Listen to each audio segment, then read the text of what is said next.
1920လောက်ကမြန်မာနိုင်ငံမှာဂျူးလူမျိုးတွေ2500ကနေ3000ကြားအထိနေထိုင်ခဲ့ပူပါတယ်အဲ့ဒီလိုဂျူးလူမျိုးတွေအများပြားနေထိုင်ခဲ့တဲ့အတွက်ဂျူးတောင်ဂျူးတင်ချိုင်းဂျူးစာတင်ကျောင်းဆိုတာမျိုးတွေရှိခဲ့ပါတယ်အဲ့ဒီထဲကနေရာတချို့ကျမတို့အခုပြန်သွားကြည့်ကြရအောင်ပါရှင်ပထမဆုံးအနေနဲ့နှစ်ပေါင်း120ကျော်တက်တန်းရှိနေပြီဖြစ်တဲ့ရန်ကုန်မြို့ဗဘဲတန်းမြို့နယ်26လမ်းမှာရှိတဲ့မတ်မီယာယေရှုအားလို့ခေါ်တဲ့ဂျူးဖျားရှင်ခိုးကျောင်းကိုတွားကြည့်ပါတယ်ဒါတော့ကိုစမီစင်မြူတွေပါမြန်မာနိုင်ငံမှာလူဦးရေ20လောက်သာရှိတော့တဲ့ဂျူးလူမျိုးတွေထဲမှာတအူးပါဝင်ဖြစ်ပါတယ်ကိုစမီတို့ဘိုးဘွားစင်ဆက်စောင့်ရှောက်ထိန်းသိမ်းလာခဲ့တဲ့ဖျားကျောင်းကိုကျမတို့ဝင်ရောက်လေ့လာကြည့်ရအောင်ပါရှင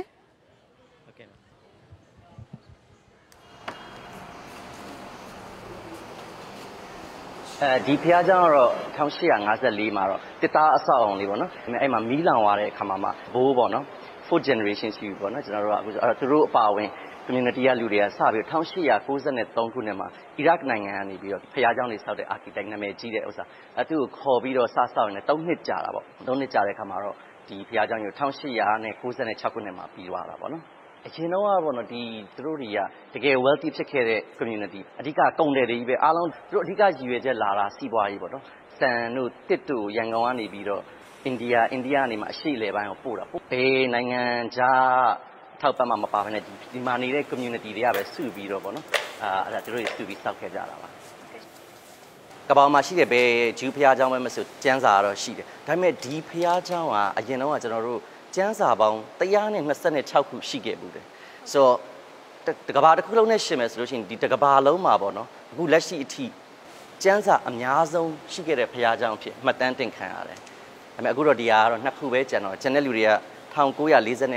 နှစ်မှာဒီကနေထွက်သွားတဲ့အချိန်မှာသူတို့ယူသွားကြတယ်အခုဆိုရင်တော့ဒီကျန်းစာတွေကကဘာအနှံ့မှာပေါ့နော်ဩစတြေးလျနိုင်ငံအမေရိကန်နိုင်ငံနောက်ပြီးတော့အင်္ဂလန်အဲ့3ခုနောက်အစ္စရေးပေါ့နော်အဲ့4နိုင်ငံမှာတော့ဒီကတမကျန်းစာတွေသူတို့အခြားဖျားเจ้าတွေမှာသုံးနေပါတယ်ဒီကျမ်းစာကိုရှေးကြတဲ့ဟီဘရူးဘာသာစကားနဲ့ရေးထားပြီးကျမ်းစာထဲမှာပတ်ဝန်းကျင်ကိုချစ်ရမယ်လူမတက်ရဘူးအစရှိရဲ့ပြည့်ညတ်တော်10ပါးကိုထည့်သွင်းရေးသားထားပါတယ်ပုံမှန်အဖြစ်တော့ဂျူးဘာသာဂျူးဖျားเจ้าအနေနဲ့ဘေးနိုင်ငံပဲတော့သူကမျက်နှာတစ်ခုတည်းကိုပဲဥတီပြီးတော့ထားတယ်ပေါ့အဲ့ဒါတော့ဂျေရုဆလမ်ဘတ်ပေါ့နော်ဒီဖျားเจ้าတော့ထူးထူးခြားခြားဒီမှာရှိတဲ့ထိုင်ကုန်လေးတွေကမျက်နှာချင်းဆိုင်ထိုင်ကုန်လေးတွေဖြစ်နေတာဘာကြောင့်လဲဆိုတော့အဲ့ဒီတော့အရင်တော့မိသားစုတွေအများများတယ်အခုဒီထိုင်ကုန်တွေကအခုချိန်မှာအားလုံးလွတ်နေပြီမဲ့လွန်ခဲ့တဲ့နှစ်ပေါင်း80ဟာဒီထိုင်ကုန်ရဖို့အတွက်တစ်နှစ်စာကြိုပြီးတော့ဝယ်ထားတယ်အခုကြားဘူးတာလောက်ကပေါ့နော်သူများတွေပြောအဲ့အချိန်တော့ကတော့မှဒေါ်လာ200ဝန်းကျင်လောက်ပေးရတယ်လို့ပြောဒါသူတို့ခက်တုံးကပွဲတစ်ပွဲရှိပြီဆိုလို့ရှိရင်လူ900လောက်ဒီမှာနေရာရဖို့တော့လူရဲ့နဲ့ထိုင်နေကြအခုချိန်မှာတော့နေရာတွေကလွတ်လွန်းလို့ပေါ့နော်လူတွေလာပါဆိုပြီးတော့ပြန်ပြီးခေါ်နေရတဲ့အချိန်ပြန်ဖြစ်သွားတာပေါ့နော်1920လောက်ကတကုံမြို့နယ်အတွင်းကနဝဒေးလန်းဘိုယာညွန့်လန်းနဲ့ရောမင်းကြီးလန်းတွေမှာဂျူးလူမျိုးတွေအများစုနေခဲ့လို့အဲ့ဒီနေရာတဝိုက်ကိုဂျူးမြို့ငယ်လို့တင်စားခေါ်ဝေါ်ခဲ့ကြပါတယ်ဟုတ်ကဲ့ပါဒီနေရာတော့အခုခါမှာတော့သူကဘိုယာညွန့်လန်းပေါ့နော်အရင်တော့သူ့ကို sandwich road လို့ခေါ်တယ်ဒီဘိုယာညွန့်လန်းဒီ sandwich road york road lancaster အဲ့မှာတော့အရင်တော့ဂျူးတွေအများကြီးနေခဲ့တာပေါ့အဲ့ဒါကြောင့်မို့ဖြည်းဖြည်းနဲ့သူတို့ကဂျူးတောင်လို့ခေါ်တယ်အဲ့ဒီနေရာကတချို့နေအိမ်တွေဟာလည်းလက်ရှိမှာဂျူးလူမျိုးတွေနေသွားခဲ့တဲ့ပုံစံအတိုင်းပြင်ဆင်ပြောင်းလဲမှုမရှိဘဲကြန့်ရှိနေပါသေးတယ်ဒီမှာတော့အရင်တော့အဲ့မီတာစုတစုပေါ့နော်သူတို့နေခဲ့တယ်သူကတော့အခုချိန်မှာသူတို့တွေကယ်လီမှာနေတယ်ဒီမှာသူတို့ဘယ်ခန်းမှာဘယ်လိုနေခဲ့ကြတယ်နောက်ပြီးတော့သူတခုပြောပြတာတော့ပိုစိတ်ဝင်စားတယ်ဒီတောက်ကြနေဆိုလို့ရှိရင်ဂျူးတွေရဲ့ဥပုံနေပေါ့နော်အဲ့ခါကျလို့ရှိရင်သူတို့မီတာစုတွေစုပြီးတော့ဒီလေကွင်းဒီကွင်းပြင်နာမှာပေါ့အဲ့မှာစုပြီးတော့မုတ်စားကြတယ်တင်နာစားကြတယ်ပေါ့နော်ဒီရောက်တိုင်းသူကဒီလာပြီးတော့အမြဲတမ်းငိုတယ်။ဘာကြောင့်လဲဆိုတော့သူတို့မိသားစုကိုအမှတ်ရစေခဲ့တယ်ပေါ့နော်။အဲ့ဒါကြောင့်မလို့ဒီမှာအရင်တော့ကလေဂျူးလူမျိုးတွေနေခဲ့တယ်ဆိုတော့အမေကဘယ်လိုလဲအဲ့ဒီတက်တယ်အဲ့ဆိုရင်အနီကဒီဂျူးလူမျိုးတွေနဲ့အင်္ဂလိပ်စင်းတွေဖြစ်ခဲ့တဲ့သဘောပေါ့ဖြစ်ခဲ့ပါတယ်ဟိုသူတို့ဖျက်သွားတာတော့ကျမကိုဟိုသူတို့လည်းဟိုပါပေါ့နော်ဟိုရိုးသားတွေပဲနေကြတယ်အရင်ကတော့တကုံတစ်ကျောင်းအနောက်မှာဂျူးလူမျိုးတီးတန့်ကျောင်းသားအယောက်200လောက်တက်ခဲ့ကြတဲ့ဂျူးစာသင်ကျောင်းရှိခဲ့ဘူးပါတယ်အခုတော့အဲ့ဒီအဆောက်အဦမရှိတော့ပါဘူးအခုဒီမြန်မာပြည်မှာပေါ့နော်ဟိုဒီရန်ကုန်မှာပေါ့နော်ဂျူးလူမျိုးတွေအဓိကပေါ့နော်နဲသွားရတဲ့အကြောင်းရင်းဆိုရင်ဘာကြောင့်လို့ပြောနိုင်မလဲအဓိကတော့2ချိန်နဲတာပေါ့နော်ပထမတစ်ချိန်ကတော့1942ဂျပန်တွေဝင်လာတဲ့အခါမှာဂျူးတွေအတွက်နည်းနည်းအခက်အခဲရှိတယ်အခက်အခဲကဘာလဲဆိုလို့ရှိရင်သူတို့ကကြတော့ဒီဂျပန်တွေကကြတော့ဂျူးတွေက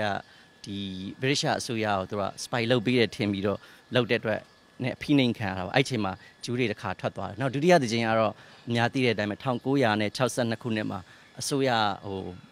စီးပွားရေးတွေအားလုံးကို nationalize လုပ်လိုက်တယ်အဲ့ခါကျတော့ဂျူးတွေသူတို့ရဲ့ပိုင်ဆိုင်မှုမရှိတော့စီးပွားရေးတွေလုပ်လို့မရတဲ့အခါမှာဒုတိယတစ်ချိန်သူတို့ထွက်သွားအဲ့လိုမျိုးပေါ့2ချိန်မှာဖြည်းဖြည်းနဲ့ထွက်ရင်နဲ့အခုဆိုတော့အနည်းစုလေးပဲကျန်ပါတော့တယ်ဂျူးတွေဆိုရင်ဒါကုံသေးပွဲစားတွေအများစုဆိုပြီးတော့တည်ထားတယ်ပေါ့နော်အခုမြန်မာနိုင်ငံမှာကြံနေသေးတဲ့ဂျူးတွေဆိုရင်ဘာလုပ်ငန်းတွေများလုပ်ကြလဲအဓိကအများစုကတော့အခုတို့မိသားစုပဲများတာပေါ့နော်အခုတို့ကတော့ tourism လုပ်ငန်းလုပ်တယ်တခြားဟာလေးတွေလုပ်တာရှိတယ်တချို့တွေကျတော့အစိုးရစီမှာအလုပ်လုပ်တာလေးတွေရှိတယ်တော့လူကတော့တော်တော်နေပါ20ဆိုတာကိုပြောတာမြန်မာပြည်တနိုင်ငံလုံးမှာ20လို့ပြောတာပေါ့နော်ခုနပသိမ်ဘက်မှာလည်းရှိသေးတယ်ပေါ့နော်အနေငယ်တော့ရှိပါသေးတယ်ဒီလမ်းဆိုရင်အားလုံးသိကြတဲ့အတိုင်းတိမ်ဖြူလမ်းမှာတိမ်ဖြူလမ်းကို1988ခုနှစ်မတိုင်ခင်ကဂျူဒါအီဇီကယ်လမ်းလို့ခေါ်ပါတယ်ဂျူးကုန်သည်ကြီးတဦးဖြစ်တဲ့ဂျူဒါအီဇီကယ်ကိုအစွဲပြုပြီးတော့ဂျူဒါအီဇီကယ်လမ်းလို့ခေါ်ခဲ့တာပါဂျူဒါအီဇီကယ်ဟာဒီလမ်းကိုပြုပြင်ထိန်းသိမ်းတာနဲ့တန်ရှင်းလုပ်တာတွေပြုလုပ်ခဲ့တယ်လို့လမ်းအပေါ်မှာတန်ရောစင်ရှိတယ်လို့ဂျူးလူမျိုးတဦးဖြစ်တဲ့ကိုဆက်မီကပြောပြပါတယ်ရန်ကုန်မြို့ကဂျူးသမိုင်းကိုပြောမယ်ဆိုရင်မပါမဖြစ်ထည့်ပြောရမယ်နောက်တနေရာကတော့မင်္ဂလာတောင်ညွန့်မြို့နယ်ကန်တော်လေးတောင်ရက်ကွက်61လမ်းမှာရှိတဲ့ဂျူးလူမျိုးတွေမြှုပ်ထားတဲ့ဂျူးသညိုင်းမှာဒီနေရာမှာအုတ်ဂူပေါင်း900ခန့်ရှိပါတယ်အခုတော့ဒီနေရာမှာမြှုပ်နှံခွင့်မပေးတော့သလိုပြင်ပလူဝင်ရောက်ခွင့်လည်းမပေးတော့ပါဘူးဂျူးဘာသာဒလီထုံးစံအရကွယ်လွန်သူတွေကိုဂူသွင်းသကြိုရပြီးလက်ရှိမှာတော့အစိုးရကရေဝေးတုတ်တံမှာဂျူးလူမျိုးတွေအတွက်နေရာတီးတန့်ပေးထားပါတယ်နောက်ထပ်တနေရာကတော့ဂျူးလူမျိုးဆိုဖဲမိသားစုဆောက်လုပ်ခဲ့တဲ့လက်ရှိမှာလောကနဲ့အဆောက်အုံလို့ခေါ်ကြတဲ့ပန်းဆိုးရန်လန်းနဲ့ကုံတယ်လန်းထောင်းကအဆောက်အဦစီခေါ်သွားကြပါတယ်ဒီကအဲ့ဂျူးလူမျိုးဆိုဖဲဆိုတဲ့ family ကနေပြီးတော့သူတို့နေဆောက်ခဲ့တာအခုတော့ဒီမိသားစုကတော့သူတို့အယ်လီဘက်မှာပဲအခုနေတော့တယ်တခါလေတော့ပြန်လာလဲတဲ့ခါတော့လာကြည့်တာတော့ရှိတာပေါ့အခုတော့သူတို့တွေကအသက်60 80တွေဖြစ်နေပြီဒါပေမဲ့အရင်တော့သူတို့ဒီမာပြည်ကနေထွက်သွားတဲ့အချိန်တော့သူက10နှစ်12နှစ်အလောက်ဝန်းကျင်ဆိုသူတို့မှာသူတို့ရဲ့ memory ကအဲ့အချိန်တော့အရင်ပျော်ရွှင်ခဲ့ရတဲ့အချိန်မှာတော့ဒီလာတိုင်းသူတို့တွေကပျော်ရွှင်တယ်1930နောက်ပိုင်းမှာထွက်သွားတာပေါ့ဒါတော့သူတို့စဆောက်တာကတော့1900နဲ့ဒီမှာရေးထားလို့ပဲပေါ့1906ဝန်းကျင်လောက်မှာသူတို့စဆောက်ခဲ့တယ်အရင်တော့သူတို့ကနောက်အချိုရည်လုပ်ငန်းလဲဒီမှာလုပ်ကြတယ်ကျွန်တော်တို့ဟိုတူဘိုဘီယာတို့ဘာလို့အများစုအခုပြန်လာတာတော့အဲ့နှစ်ပေါင်း100ကျော်တော့သူတို့တွေတွင်းလာတာပေါ့နော်တူဘိုဘီယာတို့ဘာလို့ဆိုလို့ရှိရင်ဝိုင်တို့ဘာလို့ဆိုမြန်မာပြည်မှာပထမအဦးဆုံးဖွင့်တဲ့ဆိုင်လို့ပဲပြောရမှာပေါ့